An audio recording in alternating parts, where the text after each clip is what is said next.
আজব ঘটনা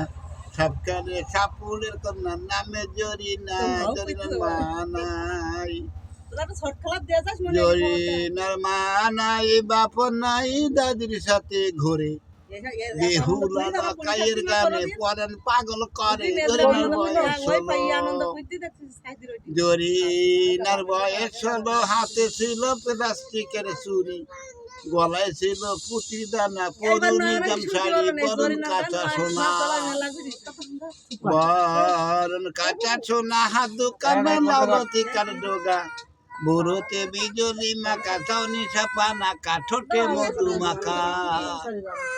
ঠোঁটে মধু মাখা আঁকা বাঁকা পথ ধরিয়া চলে দেখতে ভালো গঠন ভালো যে বলে হাসিতে জগৎ মাথায় সুন্দর গায়ে সবুজ ব্রাবুদাতে ভ্রমরে কায়া পিছনে দুলছে মধুর শাক যে মধুর শাক দেখলি অবাক মনের মনোহরি সারাটা দিন সবকে যাইয়ে সন্ধ্যে বেলায় ফেরে তাদের ডিঙ্গি নাই তাদের ডিঙ্গি নাই সেদিন হয় পূর্ণিমা রজনী খাওয়া দাওয়ার অন্তে তামুক সাজে বিনোদিনী দিল দাদির হাতে মন খুশিতে দাদি তামাক খায় এই তাও এরম এরম গড়বড় মধ্যের গাঙ্গে কলার ভেলা ধবধবাইয়ে দোসনায় ভেসে যায় স্রোতের বেগে স্রোতের বেগে যদি না দেখে দাদিকে ডাকিল মশারি টানানো ভেলায় অনুমান করিল সাপে কাটা মানুষ সাপে কাটা মানুষ দেখতে হাউস হলো জরিনার দাদি বলে যাক না বেশে আছে কি দরকার মানে না মানা জরিনা জরিনা ডিঙ্গি খানা দিল ভাসাইয়া আস্তে আস্তে গেল ডিঙ্গি ভেলার নিকটে ভেলার নিকটে সত্য বটে সাপে কাটা মানুষ চাদর দিয়ে আছে ঢেকা মেয়ে নাই পুরুষ দাদি চাদর তোলে দেখে বলে বড় লোকের ছেলে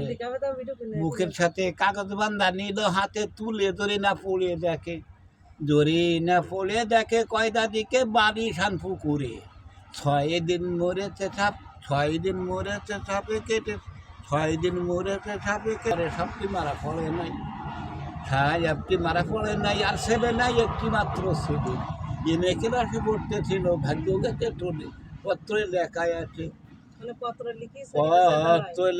আছে আমার ছেলেকে যে বাঁচাইতে পারে নগদ টাকা 15,000 বকশিশ দিব তারে দাদি চিন্তা করে অনেক পরে জরিনা রে কয় বান্ধব ভেলা ডিঙ্গির সাথে বনে সন্দেহ হয় ছেলেটি বাঁচতে পারে সারা রাত ধরে ঝাড়া ফুকা করে কাম হলো না কোনোই তাতে দাদি চিন্তা করে ডাকে জরিনার তোর চাচার জলদি ডেকে আন কাল সাপে করেছে দংশন হয় যে অনুমান কড়ি চালান দিব সাপা নিব যে সাপে দংশন